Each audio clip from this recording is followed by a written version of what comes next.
Welcome to a Carl Gosling 10-minute VR review. Today's review is going to be Stormland, one of the biggest games released towards the end of this year. Why a 10-minute review? Because people get bored, and I get bored watching reviews that are 30, 40 minutes long. You don't need to know all that bullshit. All you need to know is the game good?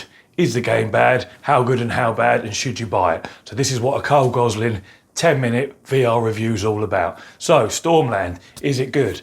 Yes, it's good. In fact, I think it's fucking excellent. I absolutely love Stormland. I've probably played 3 hours so far, 2 hours of which were in multiplayer, which is an absolutely amazing experience.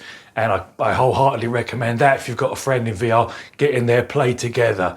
It's amazing. The ability to excuse me, the ability to coordinate yourselves, to stand there and chat to the guy beside you, you know, looking at your objectives on your map, saying, shall we go here, shall we go there? You know, you're literally pointing, shall we go over there, shall we go over there? You know, you're coordinating as a team, let's climb up this huge structure, you know. There's a bad guy over there, there's a bad guy over there, you go that way, I'll go this way.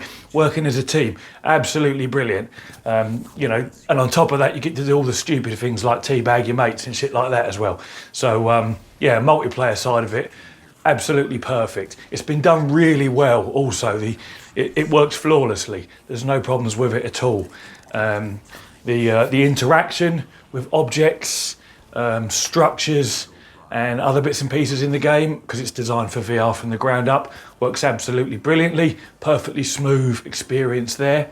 The graphics, absolutely beautiful graphics. Really, really colourful, really, really vivid. Kind of reminds me a little bit of the movie Avatar, you know, the way everything was really bright and colourful and really vivid. So graphics are absolutely beautiful. The soundtrack, the sound effects, they really enhance everything as well, especially when you're flying through the Stormland, you know, zipping across the clouds. There's this really good soundtrack that kicks off in the background whilst you're doing it, to give you a great feeling of being there and whizzing along. It's almost a little bit like Tron, the recent Tron movie from a few years ago. Sort of soundtrack you get from that. So so that's really good as well. So yeah, graphics are brilliant. Sound is really good and works really well. I mean, and talking about the graphics again, when it's raining in the Stormland, that's probably one of the nicest effects I've seen in VR. You know, you walk out of a building and it's raining and you feel like you're getting wet almost, you know. It's really, really good. So gameplay's great. Multiplayer gameplay, even better. If you can do it, you really must. Graphics are really good. Sound effects, soundtrack, also really good.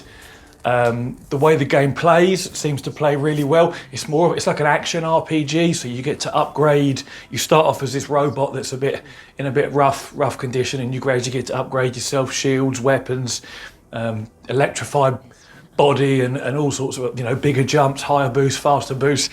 You know, and this is only in the first couple of 3 hours that I've played. So yeah, you get to upgrade yourself. You get to explore. There's lots of different objectives, sub-objectives, collecting minerals to upgrade yourself, to build weapons. You can strip weapons down and use them for resources. You know, you harvest everything from like iron ore to fruit. Even fruit provides a type of energy source as well. So yeah, there's lots going on. It looks brilliant. It plays brilliant. It sounds brilliant. The only thing I would say so far, I haven't died yet in the game, and I'm a bit of an old school gamer. I like things to be difficult. So 3 hours in, having not yet died, I want to say it's perhaps a touch too easy at the moment. When I've been in fights against enemies, there's just no hope of them really taking me out. And in two-player, there's two of you. They don't double the number of enemies like you would in an old school game. There's still the same number of bad guys, so it makes it even easier.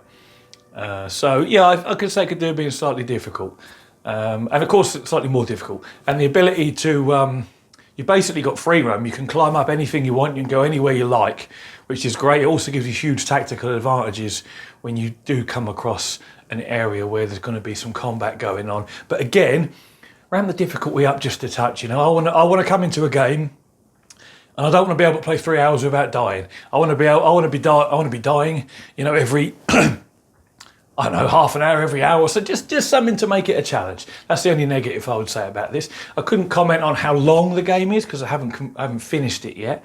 But But yeah, that's my 10-minute review. Well worth buying. Fucking brilliant game in every way. Graphics, sound, gameplay. If you haven't got it, pick it up. And that's the end of my Carl Gosling's 10-minute VR review. I'll catch you all in the next one. Take care.